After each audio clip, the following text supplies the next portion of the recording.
I've been avoiding cemetery stories because there's something about them that feels too real, too close to the boundary between life and death. But these 3 submissions showed me that cemeteries aren't just where the dead rest. They where the living encounter truths they can't explain. Cemeteries exist in a unique space between worlds. They're places where we confront mortality, where we remember those we've lost, and where the veil between the living and the dead feels thinnest. Most people feel uneasy walking through graveyards, even in broad daylight, and there's usually a reason for that instinct.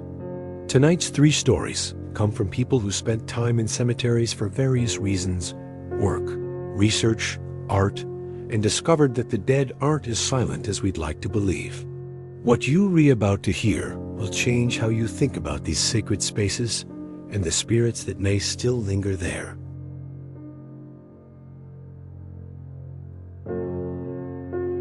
This story comes from Lily, a 33-year-old cemetery maintenance worker in Savannah, Georgia. She learned that taking care of the dead means respecting boundaries you can't always see.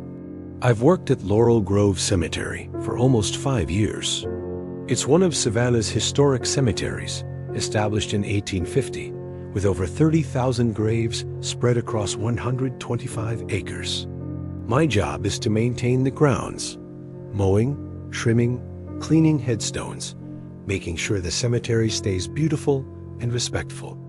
Most people think working in a cemetery would be creepy, but honestly, it's peaceful. The dead don't bother anyone. It's the living visitors who sometimes cause problems, leaving trash, damaging property, taking inappropriate photos for social media. I work early mornings, starting at 6 a.m. when the gates open. I'm usually alone for the first few hours, just me and the quiet company of thousands of graves. I've never been afraid of cemeteries. I actually find them calming, like working in a very permanent garden. But there's one section of Laurel Grove that always felt different. The Potter's Field section, in the far northwest corner, is where the indigent and unknown were buried in the 1800s and early 1900s. Most graves are unmarked or have simple stones with just numbers. The area is shaded by massive oak trees draped in Spanish moss, and even on bright mornings, it stays dim and cool. I avoided that section when I could, not because anything had happened there, but because it just felt watched. Like the residents of Potter's Field were more aware of the living than the rest of the cemetery's occupants. My supervisor, an older man named Harold, who'd worked there for 30 years, had warned me about Potter's Field on my first day. The folks buried there didn't have anyone to mourn them properly, he'd said. No family, no friends, no one to visit their graves or remember their names. They get restless sometimes. Just be respectful. Don't disturb anything unnecessarily. And if you feel like you should leave, then leave. Don't question it. I'd thought he was just sharing cemetery folklore, the kind of stories every old graveyard has. But after what happened last October, I know he was giving me genuine advice. It was a Tuesday morning, overcast and humid, the kind of weather Savannah gets in early fall. I was assigned to clear fallen branches and Spanish moss from Potter's Field after a storm the night before. I loaded my tools into the golf cart and drove to the northwest corner, arriving around 7 a.m. The section was even darker than usual, with heavy clouds blocking most of the morning light. As I started working, I felt that familiar sensation of being watched, but stronger than usual. I kept glancing around, expecting to see an early morning visitor or maybe a deer, but the section was empty except for me. I was dragging a large branch toward my cart when I heard a voice behind me. "Excuse me, miss?" I turned and saw an elderly woman standing about 10 feet away. She was wearing a long, old-fashioned dress, the kind you'd see in historical photos from the 1920s or 30s. Her face was kind but sad, and she was wringing her hands nervously. "Can I help you?" I asked, assuming she was a visitor, though I couldn't figure out how she'd gotten past me without my noticing. "I'm looking for my daughter," she said. Her name is Catherine Morrison. She should be here somewhere, but I can't find her marker. I felt a chill that had nothing to do with the weather. Something about this woman felt wrong. Her clothes, her appearance, the way she seemed slightly out of focus around the edges. Ma'am, visitors aren't usually allowed in the cemetery this early. The main gates don't open until... I need to find my daughter, she interrupted, more urgently. They told me she was buried here, but no one will tell me where. Please, I've been searching for so long. That's when I realized I could see the oak tree behind her, not around her, but through her. She was translucent, like morning mist taking human form. My first instinct was to run, but something about her desperation made me stay. She wasn't threatening. She was grieving, lost, searching for her child. Let me check our records, I heard myself saying, though my hands were shaking as I pulled out my phone. Catherine Morrison, you said? The woman nodded eagerly. Yes, my Catherine. She died when she was only 7 years old. Influenza in 1932. They said she'd be buried here, but they wouldn't tell me exactly where. I searched our cemetery database for Catherine Morrison. Died 1932. After a moment, I found her. Grave number 847 in Potter's Field, unmarked, listed as a charity burial. I found her, I said softly. She's here. Would you like me to show you? The woman's transparent face lit up with relief and gratitude. Oh, would you? I've been looking for so long. I just want to know where she rests. I walked through Potter's Field, checking grave numbers on the few marked stones, until I found the general area where 847 should be. It was an unmarked plot beneath an oak tree, covered in moss and fallen leaves. I believe she's right here, I said, gesturing to the spot. The woman moved closer and knelt beside the unmarked grave. She placed her transparent hand on the ground and began to cry, soundless, heartbreaking tears. My baby girl, she whispered. I'm so sorry I couldn't be here. I'm so sorry you were alone. I stood there, unsure what to do, watching this grieving mother finally find the daughter she'd been searching for, apparently for almost a century.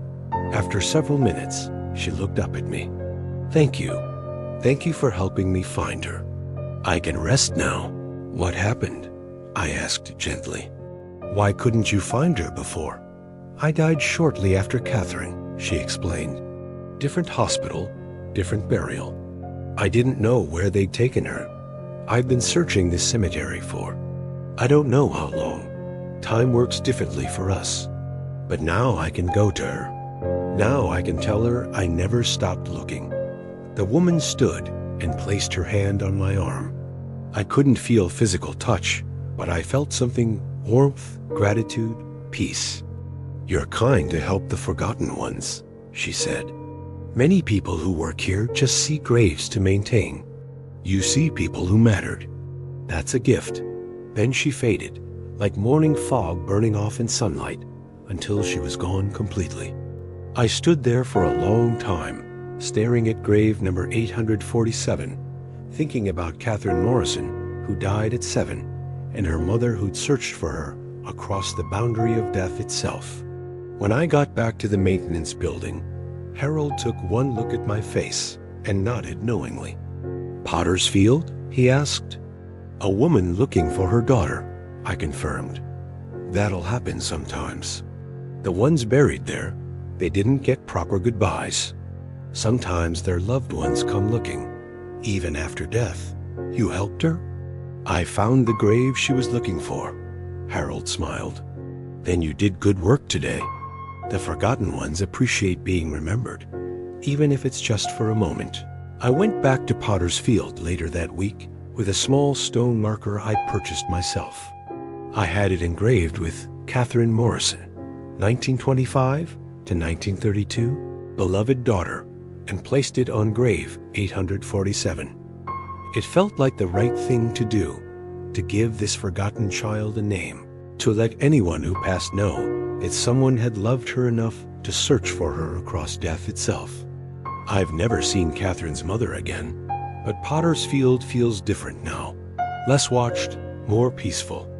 Like something that had been unsettled for almost a century had finally found resolution. I learned that day that cemetery work isn't just about maintaining the physical space. Sometimes it's about helping the dead find peace, about remembering the forgotten, and about understanding that love doesn't end just because life does. And every time I walk through Potter's Field now, I make sure to acknowledge the residents, not as numbers or unmarked graves, but as people who mattered to someone somewhere, even if the world forgot their names.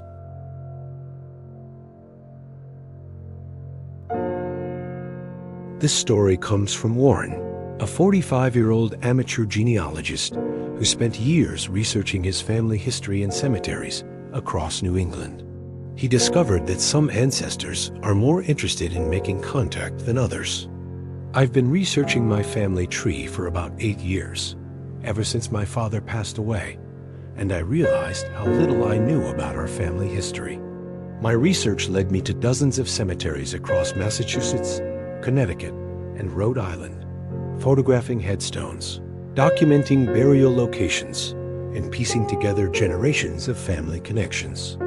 Most of this work is solitary and methodical, walking through cemeteries with my camera and notebook, searching for specific names and dates, cross-referencing with historical records. It's peaceful work, like solving a puzzle that spans centuries. In the summer of 2022, my research led me to Evergreen Cemetery in a small town outside Providence, Rhode Island. According to church records, my great-great-great-grandfather, Jonathan Whitmore, was buried there in 1876. I'd been trying to locate his grave for months, and this was my first real lead. I arrived at Evergreen on a Saturday afternoon in June. The cemetery was small, maybe a few hundred graves, and not particularly well maintained. Many headstones had fallen or were covered in lichen, making names difficult to read. I spent 2 hours systematically walking through the cemetery, photographing every legible headstone from the 1870s, hoping to find Jonathan Whitmore's name. By 5 p.m., I'd photographed about 60 stones, but hadn't found him. I was about to give up for the day when I noticed a section I'd somehow missed, a small cluster of graves on a hillside, partially hidden by overgrown bushes and a large maple tree. I pushed through the vegetation and found myself in front of a weathered headstone with barely legible inscription. I brushed away moss and dirt, and gradually the name became clear. Jonathan Whitmore, 1804 to 1876, beloved father and craftsman. I'd found him. I took several photos, made notes about the grave's location and condition, and was about to leave when I noticed something odd. There was a fresh flower on the grave, a single white rose, still vibrant, lying directly on top of the headstone. This struck me as strange, because the grave had obviously been neglected for years. The surrounding grass was overgrown, the stone was covered in lichen, and there were no signs anyone had visited recently except for this fresh flower. I looked around, thinking maybe someone had been there earlier that day, but the hillside was empty. I was the only living person in sight. I picked up the flower to examine it, and the moment I touched it, I heard a voice behind me. "That's for my daughter." I turned and saw a man standing about 6 feet away. He was elderly, probably in his 70s, wearing clothing that looked old-fashioned, but not impossibly so, maybe 1940s or 50s style. He had a kind face and was watching me with interest rather than hostility. "I'm sorry," I said, putting the flower back. "I didn't mean to disturb anything. Are you visiting family here?" In a manner of speaking, he said with a slight smile. "Are you Jonathan Whitmore's kin?" I felt a chill. How did he know I was looking for Jonathan Whitmore? "Yes, he's my great-great-great-grandfather. I'm researching my family history." The man nodded slowly. "He was my grandfather.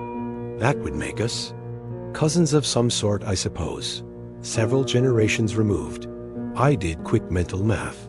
If Jonathan died in 1876, and this man was his grandson, That would make him impossibly old, well over 100 years.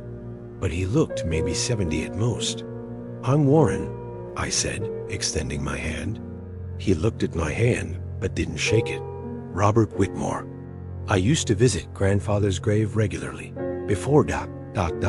He trailed off, and that's when I noticed I could see the maple tree behind him. Not around him, through him. "Before you died," I finished quietly. Robert smiled sadly. "Yes, 1983. Heart attack. I'm buried over there." He gestured vaguely toward another section of the cemetery. I should have been terrified, but I wasn't. Robert felt like a person, not a ghost. Someone who just happened to no longer be alive, but was still very much himself. "The rose," I said. "You still bring flowers to your grandfather's grave?" "I bring them for my daughter, Sarah. She's buried next to grandfather. Most people don't realize because her stone fell years ago and was never replaced. She died when she was only 16, in 1965. Car accident. I've been bringing her flowers for almost 60 years now, even after my own death." He pointed to a spot next to Jonathan's headstone, and for the first time, I noticed a small broken stone lying flat in the grass. I cleared away the vegetation and could just make out a name.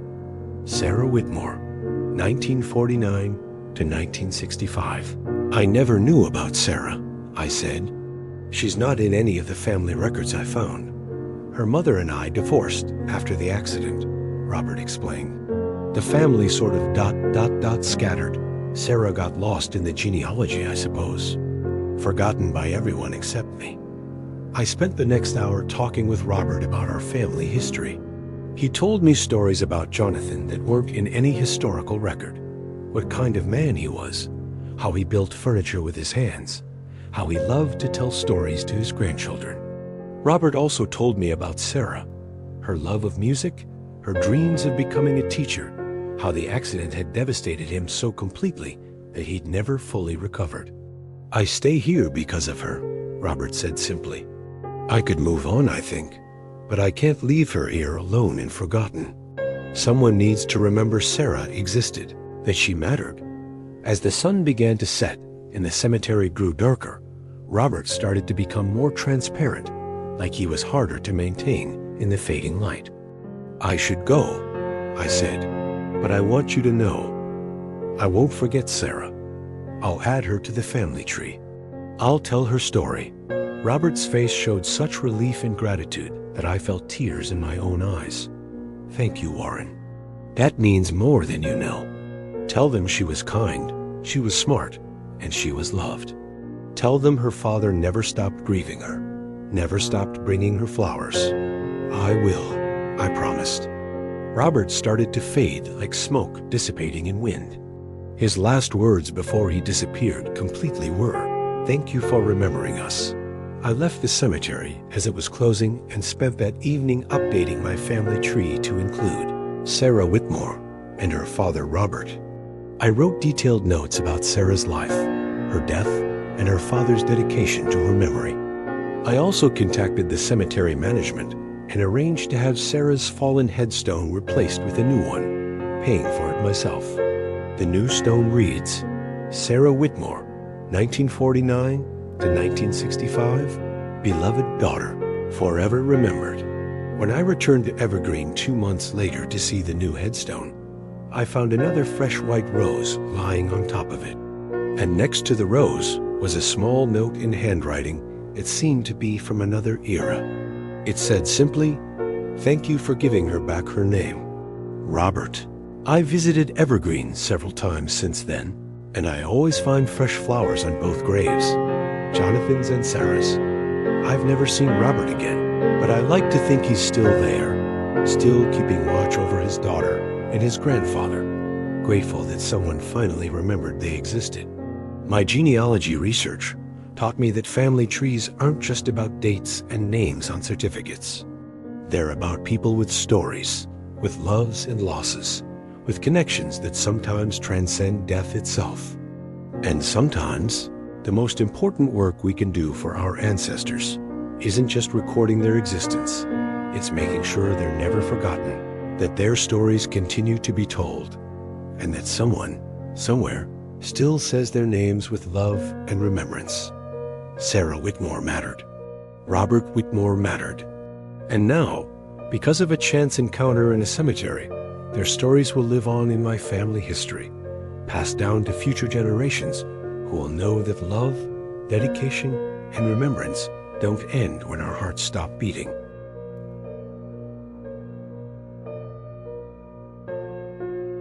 Our final story comes from Sophia, a 27-year-old photographer who specialized in cemetery photography for her art portfolio. She learned that not everyone buried in a graveyard wants to be forgotten, and some will go to extraordinary lengths to be seen again. I've always been drawn to cemetery photography. There's something hauntingly beautiful about old gravestones, weathered angels, and the way light filters through cemetery trees. For my MFA thesis, I was creating a photo series called Forgotten Beauty, black and white portraits of abandoned or neglected graves across the American South. My work took me to dozens of historic cemeteries, from small rural burial grounds to grand Victorian garden cemeteries. I'd spend hours walking through graveyards with my camera, looking for the perfect composition, the way moss grows on stone, how shadows fall across carved names, the texture of weathered marble. In March of 2023, I visited Oakwood Cemetery in Montgomery, Alabama. It's a beautiful historic cemetery established in the 1850s, with elaborate Victorian monuments, stunning sculpture, and areas that had fallen into various states of neglect, perfect for my project. I was working in the older section, photographing a particularly beautiful but badly weathered angel statue when something caught my eye in my camera's viewfinder. In the background of my shot, barely visible through the trees, was what looked like a woman in a white dress standing near a mausoleum about 50 yards away. She seemed to be looking directly at my camera. I lowered my camera to see her better, but when I looked with my naked eye, there was no one there. I raised the camera again, and there she was, clearly visible through the lens, but invisible without it. As a photographer, I knew about optical illusions, tricks of light, and how lenses can sometimes show things that aren't really there. But this was different. The woman was too clear, too detailed to be a glitch or reflection. I zoomed in with my lens, and she became even more defined. She was young, maybe in her early 20s, wearing what looked like a wedding dress from the early 1900s. Her face was turned toward me, and I could see she was smiling.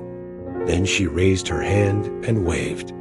I felt chills run down my spine, but I also felt something else, curiosity. This woman wanted to be photographed. She was posing for me. I took several shots, documenting her through my camera lens even though I couldn't see her with my naked eye. She remained near the mausoleum, occasionally changing position like a model, following unspoken direction. After I'd taken about a dozen photos, I lowered my camera and walked toward where she'd been standing. The mausoleum was small and elegant, with Crawford family carved above the entrance. The door was locked, but through a small window, I could see several burial crypts inside. I photographed the mausoleum's exterior, and when I checked my camera display, the woman in white appeared in several shots, always partially visible, always near the entrance, always looking directly at the camera. I spent the rest of that day researching the Crawford family. According to cemetery records and historical documents, the mausoleum held several generations of Crawfords, prominent Montgomery citizens from the late 1800s and early 1900s. One name stood out. Eleanor Crawford died 1904, age 22. According to newspaper archives, Eleanor had died on her wedding day from a sudden illness, possibly an aneurysm or heart condition. She'd collapsed during the ceremony and died within hours, never making it to her wedding reception or honeymoon. The description included a detail that made my blood run cold. Eleanor had been buried in her wedding dress. I returned to Oakwood the next day with a specific mission: to photograph Eleanor, to create a portrait that would honor her memory and give her the wedding photos she never got to have. I set up near the mausoleum and waited, camera ready. As the afternoon light began to golden, she appeared again, only visible through my lens, standing near the mausoleum entrance in her white wedding dress. But this time, she was different, more solid, more present, and instead of just standing there, she began to pose. She turned her face to catch the light, adjusted her dress, arranged her bouquet, which I could now see she was holding, and gave me the full range of poses you'd expect from a bride on her wedding day. I photographed her for almost an hour, taking portraits that ranged from formal and statuesque to candid and joyful.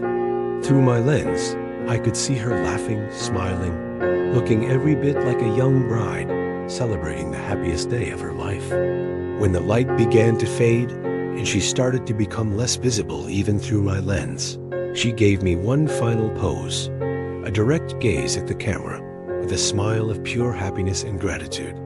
Then she faded completely, and I was alone in the cemetery with just the stone mausoleum and the gathering dusk. When I got home and uploaded the photos to my computer, I was shocked by what I saw. Eleanor appeared in the images, not as a transparent ghost or a faded apparition, but as a real person. Solid, detailed, beautiful, and radiantly happy. These weren't ghost photos in the traditional sense. They were wedding portraits of a bride who'd been denied that moment 119 years ago. I printed the best portraits and returned to Oakwood the following week. I placed them in a waterproof portfolio and left it near the Crawford Mausoleum, tucked into a small alcove where they'd be protected from weather. Along with the photos, I left a note. Eleanor Crawford, these are your wedding portraits. You are beautiful, radiant, and full of joy. May you finally have the celebration you deserved. With respect and admiration, Sophia. I visited the mausoleum a week later to check on the portfolio, and it was gone. In its place was a single white rose and a small card with handwriting that looked aged and elegant. Thank you for seeing me. Thank you for letting me be a bride. E.C. I've returned to Oakwood several times since then, and I've never seen Eleanor through my lens again. The Crawford Mausoleum stands quiet and peaceful, and I like to think Eleanor finally got what she needed. Proof that her wedding day happened, that she was beautiful and happy, and that someone, over a century later, took the time to create the photos that should have been taken in 1904. My MFA thesis became something different after Eleanor. Instead of just photographing forgotten graves, I started looking for the forgotten people, the ones whose stories ended too soon, who missed moments they should have had, who were denied celebrations they deserved. I've since photographed several other spirits in cemeteries across the South, always with respect, always with the intention of honoring their memory rather than exploiting their presence. Each time, I leave copies of the photos near their graves, a small gesture of recognition that they existed, they mattered, and they're still seen. Eleanor taught me that photography isn't just about capturing what's visible to everyone. Sometimes it's about seeing what others can't, about bearing witness to moments that exist outside normal time, and about giving voice and image to those who've been silent and invisible for far too long. My camera has become a bridge between worlds, and cemeteries have become my studio for creating portraits of the eternal. And every time I photograph a spirit who wants to be seen, I remember Eleanor Crawford in her wedding dress, finally getting the wedding photos she'd waited 119 years to have. These three stories remind us that cemeteries are more than just repositories for the dead. They're places where stories continue, where love transcends mortality, and where some spirits remain, not because they're trapped, but because they're still connected to people, places, and moments that mattered to them. Lily learned that cemetery maintenance is about more than keeping grass trimmed. It's about honoring the forgotten and helping the restless find peace. Warren discovered that genealogy isn't just about dates and names, but about remembering people with such dedication that even death can't separate family bonds.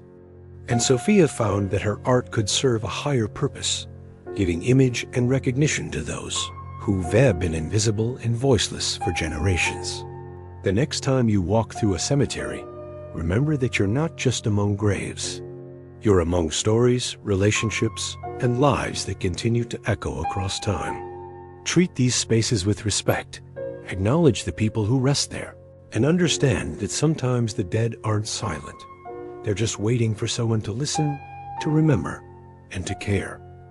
Thanks for joining me for these cemetery encounters. May you always walk among the graves with respect. May you always remember that the dead were once living people who loved and were loved. And may you never forget that sometimes the greatest gift we can give is simply remembering that someone existed and mattered. Rest well, and remember, in cemeteries, you're never truly alone.